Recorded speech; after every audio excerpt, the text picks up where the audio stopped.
watch hentai all the time with my soul is tormented by a succubus. Call assist, pencil dripping from the way I spit. Fell in love with this. Sis got music, now she in my... Yun. So yun guys, tine-check ko ngayon si Claire kasi hindi gumagana yung stoplight sa likod eh. Chineck naman yung fuse. Okay naman yung fuse. Trinay ko nilang i-check yung contact. So wala pa rin nangyari. So ang duda ko, eto ang problem ko. Yan. Yung switch, yung brake switch yan. Ito. Yan yung duda ko. So tatry ko muna baklasin yan. Tapos yun, check. Baka kailangan linisin yung contact nun. Ulit.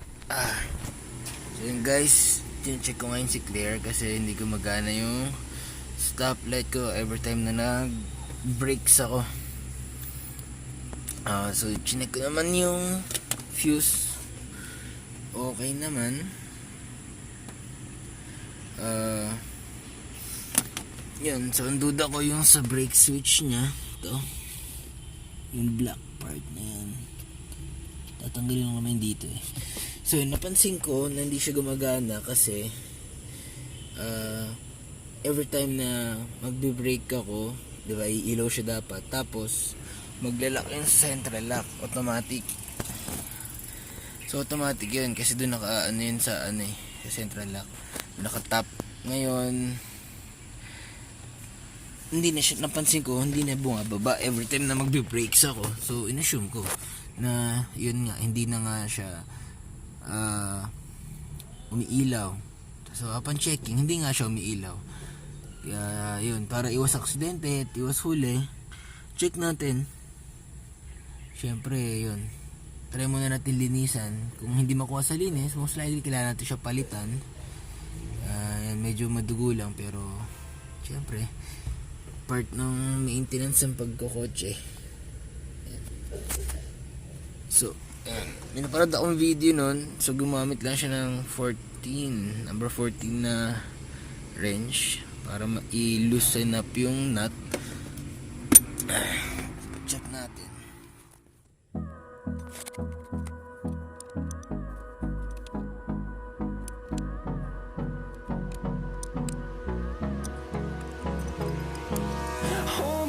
Till I get up, time is barely on our side. I don't wanna waste what's left. The storms we chase are leading us, and love is all we'll ever trust. Tanggalan natin siya. So yun, tingin na pag-pisil ko, gumana yung central lock.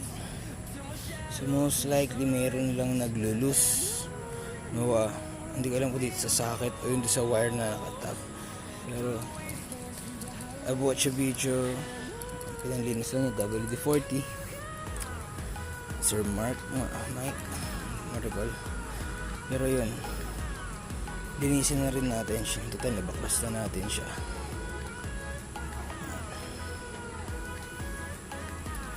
Siyempre the best kung may contact cleaner kayo, pero yun, tingin ko naman suffice na yung WD-40. So yun,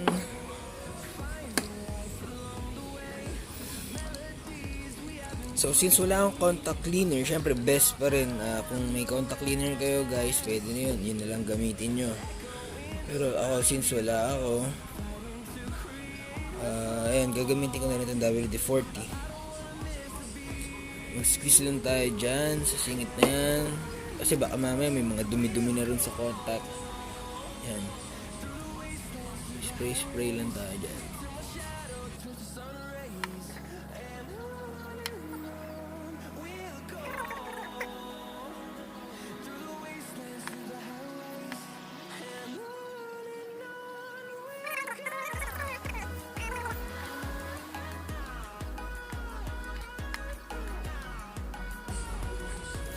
So yun, nag-check ako sa Lazada. Actually, nagtanong ako sa group kung baka may idea sila kung magkano yung ganito.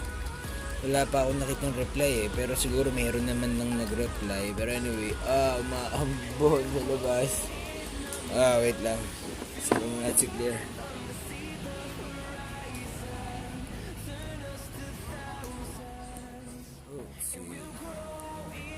Senpai. So yun, tinakbo natin si Claire kasi maambon siya. Actually parang paulan na. Ay, hindi na tuloy. Babike ako sana pero ayun.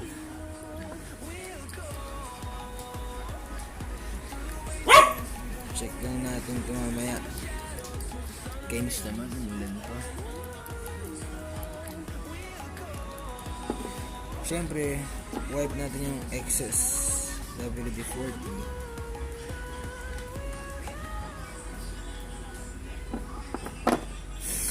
Hindi natin kailangan ng sobra. Hopefully walang problema para hindi na tayo kailangan gumastos. So yun, may nakita ako sa Lazada na replacement, parang around 400 lang. Ay babu. So around 400 siya. Siguro kung sa labas, baka yung iba most likely around 500 or pretty much the same price lang. Pero hopefully hindi natin kailangan bumili. Sana linis-linis lang tsaka checking ng top wire. Yan. Sana okay na. Yan. Mamaya check natin. Patilan na natin yung ambon. Wala ni ambon. Diba? Sandali lang siya. Babu! Testing din natin. Oops. Yung electrical tape. Check natin yung mga top wire. Siyempre, since andun na tayo, palitan na rin natin yung electrical tape niya pag binuksan natin.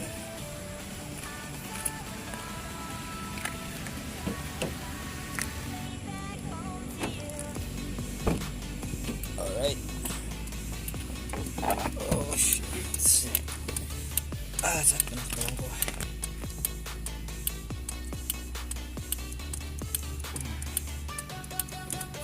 Yeah. So, testingin natin siya.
A few moments later.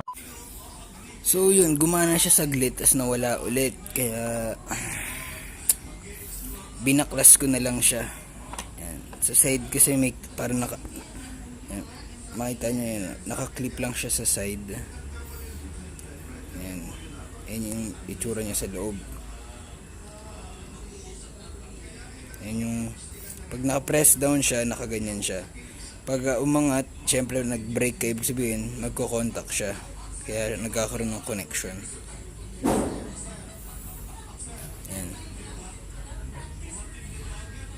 Try ko linisin yung contact. Yan.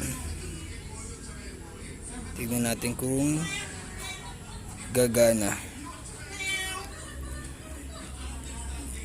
Diba? Ayaw pa bumili, no? Pero testing lang. Baka makuha natin sa hilot. Linisan muna natin mga contact.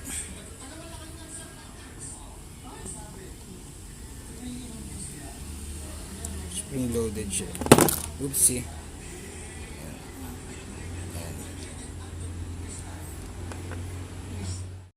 So yan, check natin sa tester kung may connection tayo.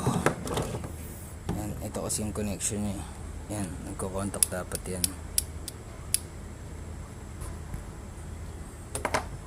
So, open loop. So, supposedly dapat may connection siya kasi nakakonect eh. Oops, sorry. Takpang ko. Yan, pag walang contact, open loop. Pag may connection, may reading.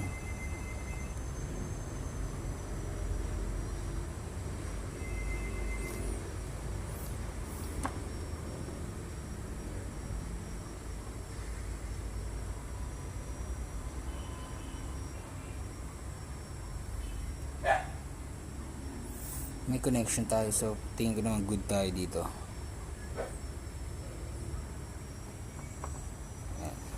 Pero just to be safe, total na baklas ko naman na nilinisan ko na lang din yung connection nya dyan. Ayan.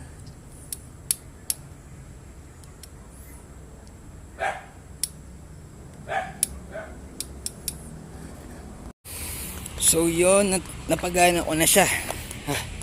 Mamaya papakita ko. Ito kasi ito yung para sa stoplight. Yan. Ang dami ko tinesting.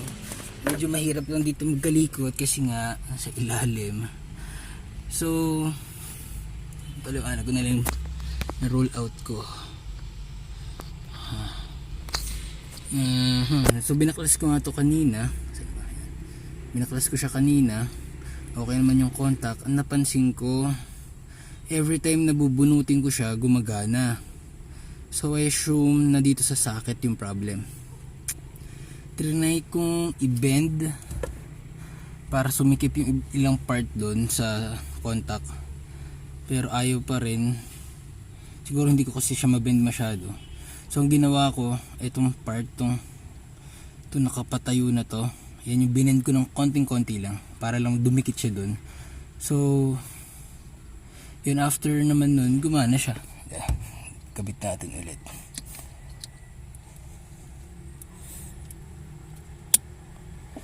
So yan, nakita nyo, naka-switch on siya. So yan, umiilaw na yung aking taillight.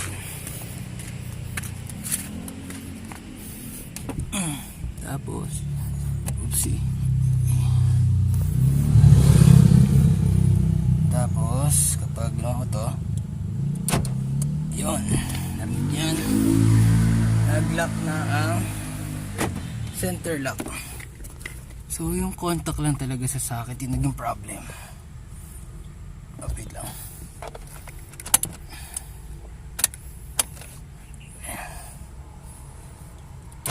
Diba? Tada! So with done it, na-fix na siya. Bubuin na lang natin. Siguro i-final touches ko lang doon sa contact. Siyempre para hindi tayo baklas ng baklas. At least okay na. Hindi natin kailangan gumastos. So hindi naman dun sa switch yung problem, sa socket lang. Nice ko na lang yung electrical tape. Tapos yan, pwede natin kabit mamaya. Alright. So yun, na-rule out natin yung socket yung problem. Nagawa natin ng fix. So yun, binend ko ng konti itong vertical line. Kita niya yun, medyo nakangiwi na siya. Konting-konti lang, enough lang para mag-contact siya. Although binend ko na rin naman yung sa socket. Oops, ko. Nabend ko na rin naman yung sa socket. Medyo mahirap kumilos dito. Yan, nakita niyo yung horizontal line na yan. Vertical line. Yan. Yan, so there's the horizontal line. Ay, sa vertical line. Paano pa horizontal na horizontal? So yun, enough para mag-contact siya. Pwede natin yung ibalik yung switch there. So kailangan lang yung position natin is naka-press down yung switch para pag nag-break siya tsaka siya mag-open. Pag nakaangat yung paa mo sa pedal, naka-press down siya. Yan. Hopefully makita nyo. Buuin na natin para mapagpahinga na.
Testing na natin start.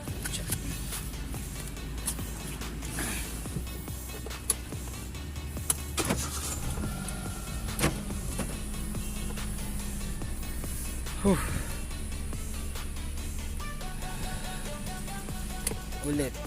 So, then you open, start. There you go.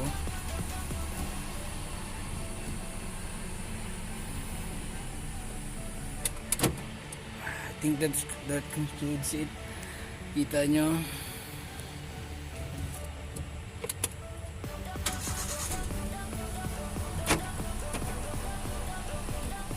So okay na yung ating switch.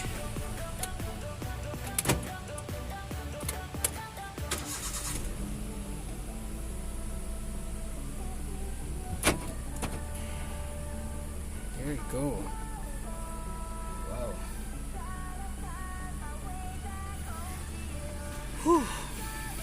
Hirap yung muko dito. Tight space guys, tight space. Pero yun, para sa mga nagtitipid, nagkukuripot tulad ko, yun, tuto kayo magkalikot bago nyo masira, diba? Bago malobat, tapusin natin yung video. So overall, medyo tight space lang siya. Eventually naman makakapag maniubra ka naman dyan, pero yun, maskip lang talaga.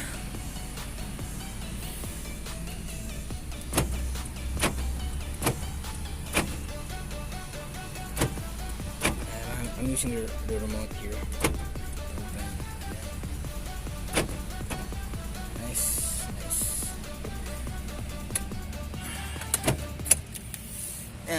Medyo madumi lang, no? Pero at least nakatipid tayo ng mga 400 to 500 pesos. Para sa akin malaking bagay, oo. Para sa, 'di ba, panggas mo na rin 'yun.